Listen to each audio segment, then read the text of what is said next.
The wedding dinner. Come, my dear. I'm going to give you an anniversary feast beyond any you had ever dreamed possible. I will invite some very special guests. And then, you will dance. The bride, Camille, was delighted beyond all reason. Carefully, she prepared her bridal gown, as per her husband's instructions. She likewise prepared her hair carefully in the mirror and was careful to scent herself with the most expensive perfume. Finally, the clock struck just after midnight, and her husband, a dapper man in formal evening attire and a top hat, appeared. "Come quickly, my darling," the man said, his voice slightly strained. "The carriage is waiting." He reached out his long, skinny hand, adorned with his wedding band. She noticed how frightfully long he had allowed his nails to grow, but, fearing his anger, she said nothing of it. She took his hand and allowed him to lead her outside.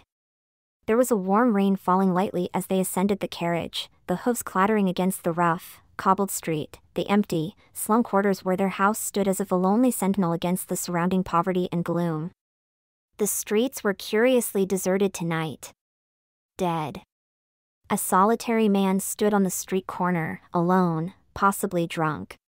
He seemed to fade into the shadow around him as they passed. "I feel eyes on me tonight," Camille said, turning toward Mathieu. "Nonsense," said her husband, dismissively.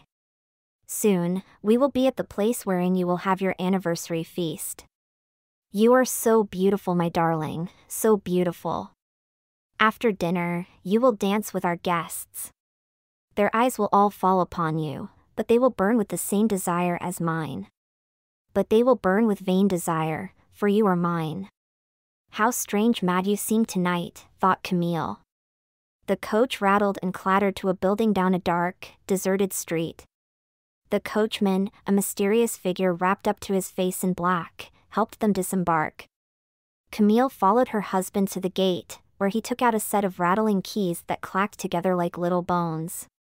The gate swung open with a rusty creak, and she followed her strange man down a garden path to the stone steps leading up to the front door. She wondered if, perhaps, this was not an abandoned church. He rattled the keys, inserting one in the rusting lock, and throwing the creaking door wide. It was not a church, but it did, thought Camille, seem as if the place were abandoned. The smell of must and mold was thick here, and there was another smell, unpleasant, but, also, mixed in with the scent of what she thought must be an abundance of food.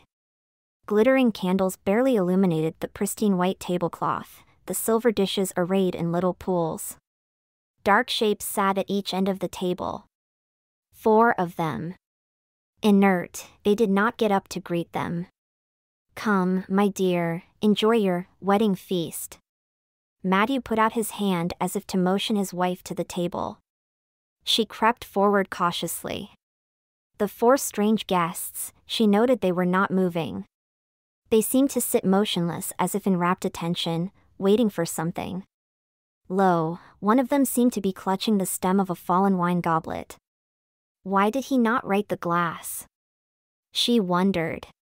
She grabbed one of the guttering candles from the table and held it to the face of the seated man. Her mouth worked in silence for a moment.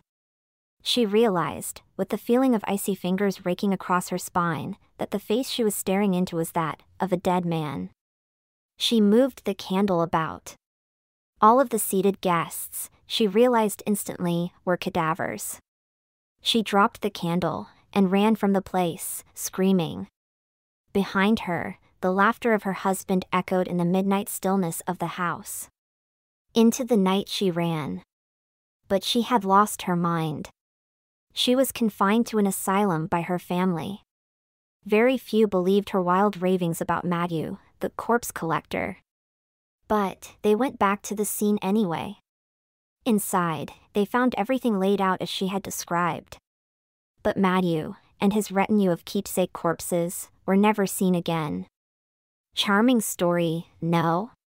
Another brief anecdote, just to set the mood or tone of the piece that follows, is a true-life account, taken from the book Funeral Customs by Bertram Puckle, published in 1926.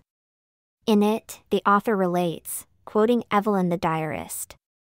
Supped at Sir William Petty's, famous for having brought back to life a poor wench who had been hanged for a felony, her body having been bagged as the custom is. For the anatomy lectures, he had her put to lie with a warm woman. Surely some credit is due to the warm woman, and with spirits and other means restored her to life. He further relates. A full account of this exploit was published at the time in a pamphlet entitled News from the Dead, or a true and exact relation of the miraculous deliverance of Anne Green, who having been executed December 14, 1650, afterward revived and by the care of a certain physician, is now perfectly recovered. And, poor Anne, got her second shot at life. One wonders, though, even in 1650, just what the hell you had to do to get someone, maybe your maid, to sleep next to a cadaver? And what, exactly, were these other means to which he resorted? Something with that living woman of warmth, lying next to Anne Green? The most sordid and black pits of the imagination, comic grotesque as they are, might be plumbed.